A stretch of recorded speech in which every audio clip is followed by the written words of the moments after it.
Beware the mirror, for it holds secrets best left buried in the past. This is a tale passed down through generations, a warning to those who dare disturb the dead.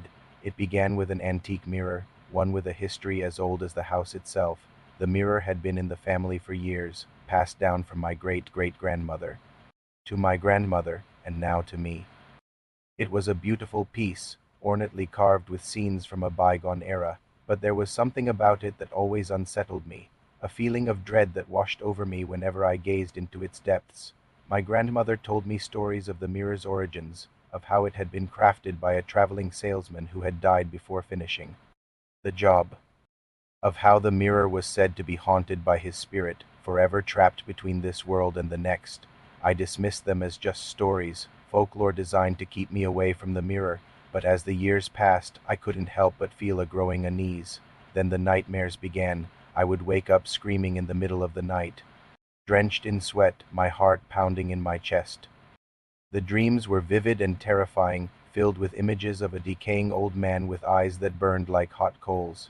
He would reach out to me from beyond the grave, his fingers skeletal and cold, trying to pull me into the mirror. At first, I thought it was just my imagination, a figment of my sleep-deprived mind, but as the nightmares continued, I became increasingly frightened.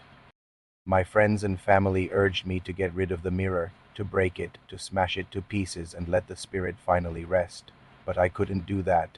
The mirror was a part of my family's history, and besides, I knew that once I started, there would be no stopping it. For each shard that I broke off, two more would take its place. The nightmares grew worse.